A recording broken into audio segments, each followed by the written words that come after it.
Hi, in this short video, we'll be looking at a few quick, easy ways to do referencing.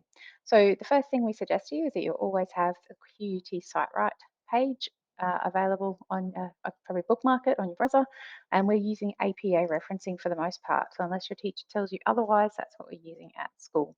This page gives you information about what it is, how to do it, in-text citation and the reference list, and then examples as well. So you can use these to build your own, and I would suggest that it's a really good way to do it. However, I know that some people don't like to write from scratch, so there is also some ways to use automatic citation generators. I don't recommend using the word referencing tool at the moment unless your word is updated and includes APA 7th, because the APA 7th edition is the current one. At the moment, my version doesn't have that, and I can't seem to update it to get it, so I'm not recommending it. I also find the word referencing tool quite difficult to use, so I suggest that one's not necessarily suitable. There are lots of free citation generators. I've been experimenting with a few, and the one that I found the most useful at the moment is CiteFast. So it's just at citefast.com, and you can use it for free. You don't have to sign up, but if you would like to sign up, it does mean you can keep your references and use them across multiple devices. Or if you change, get out of your browser, you'll still be able to log in and get the one that you had started. So I've signed up just with my school account. It's super easy and free. And I've already, as you can see in this screen, typed in a few references. So I've got a web page of a short story writing tips page. I've got a video from YouTube, and I've got a physical book. So the easiest way, and again, want to make sure we're in APA 7th, but there is a few different ways. And one of the things about referencing is that depending on the source depends a lot on how the reference is put together. All references have an author, a date, a title, and publication details. But depending on what type of source it is, will depend on what that looks like and where you get that information from. So one of the cool things about this site is that it does let you search by URL or a web page, for electronic sources. But it is even cooler in that if I search for a title, how to write short stories, I can put the author in here, which might help to find it. If they have a record of it somewhere online, it will find it. So this is not one of the ones that I use, but I'm going to use it as an example. How to write short stories and get them published. I can just click on this, and the information is already pre-filled for me. Let's say this one is an online ebook because I've already got a print book, so we'll use a different example.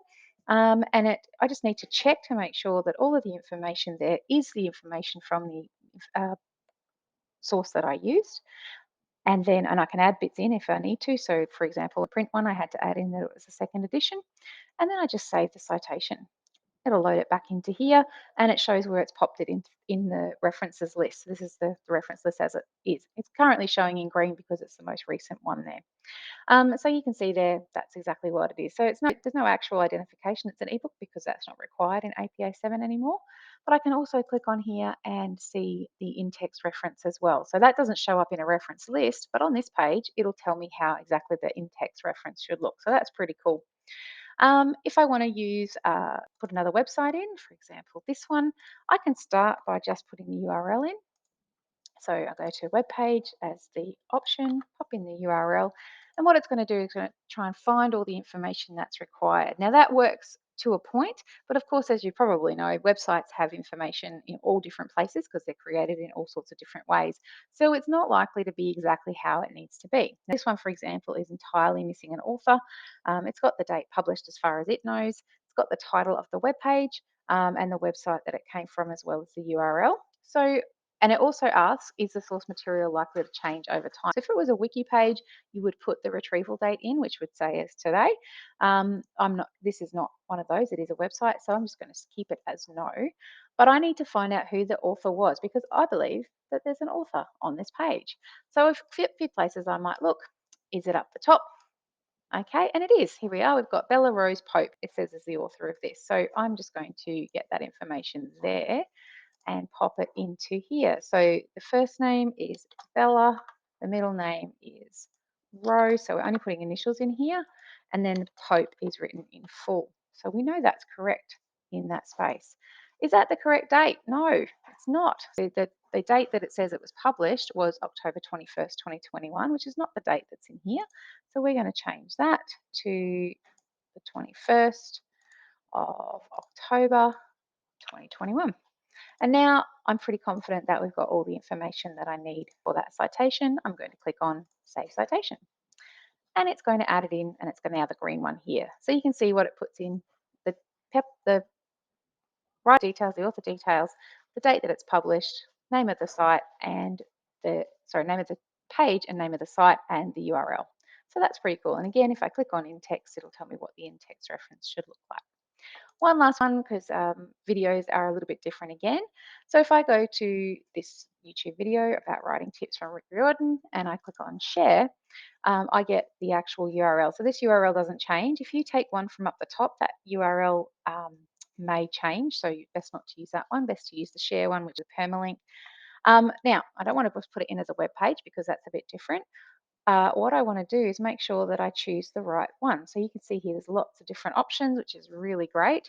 And we're going to choose online video. There are other options, podcasts, film, DVD, blogs, all of that as well. So just make sure you choose the right type of source. And then I just pop the URL in and click search.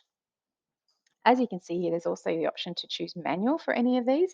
So if whatever you're doing doesn't have an option for referencing, you can put manual and it'll give you all of the fields to fill in, and you fill in what you can. Okay, so the producer and author doesn't come up here, so we want to make sure we've got that, and that is the name of the YouTuber.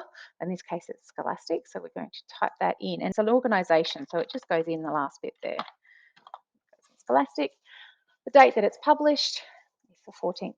Actually, it says the 15th, so we've changed that to the 15th. Make sure it's the right date of 2019. Yep, that's correct.